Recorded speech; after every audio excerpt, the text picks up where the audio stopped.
మనము రాహాబుని గురించి తెలుసుకుంటున్నాం కదండి. ఆమె కథ, ఆమె జీవితం ద్వారా మనం ఏం నేర్చుకోవాలి? ఆమెకు దేవుడిచ్చిన అత్యంత సువర్ణ అవకాశం, ఆమె ఏమాత్రము దాన్ని చేజార్చుకోలేదు. ఆ అవకాశాన్ని తను ఒడిసి పట్టుకుంది.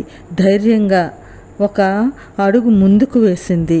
ఈ ధైర్యం ఆమెకు ఇశ్రాయేలు దేవుడా గొప్పతనాన్ని, ఆయన చేసిన ఆశ్చర్య కార్యాలను వినడం వలన వచ్చిన ధైర్యం, దేవుడి మీద ఉన్న భరోసా, అంతటి గొప్ప దేవుణ్ణి, ఆయన యొక్క గొప్పతనాన్ని ఆమె ఇదివరకు ఎక్కడ ఎవరి దగ్గర చూడలేదు, వినలేదు.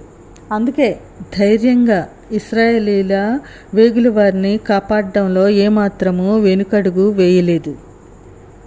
టిక్వా ఫ్రేయర్ కిన్స్కీ అనే ఆమె రాహాబుని గురించి ఈ విధంగా చెప్తుంది. రాహాబు తెలివైన, చురుకైన స్త్రీ మరియు ఆమె రాజుకు అవిధేయత చూపించడానికి మరియు మోసగించడానికి ఆమె ఏమాత్రము భయపడలేదు అని పేర్కొంది.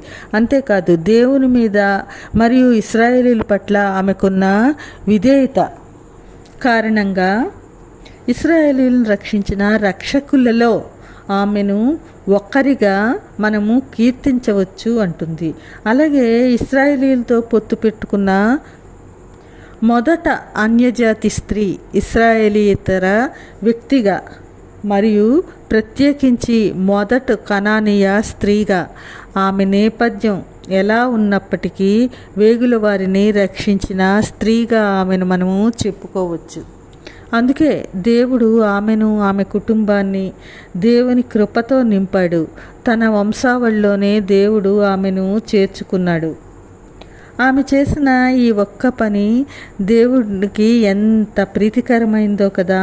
అందుకే దేవుడి ప్రేమను ఆమె పొందగలిగింది. అన్యురాలైన ఆమె దేవుని మీద అంత విశ్వాసం ఉంచింది కదా. మరి మనం దేవుని మీద మన విశ్వాసం ఎలా ఉంది?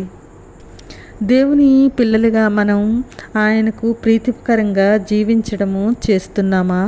మన పరిచర్యలో దేవుడు యొక్క ప్రేమను పొందగలుగుతున్నామా? నిజంగా రాహాబుది ఎంత గొప్ప భాగ్యమో కదా.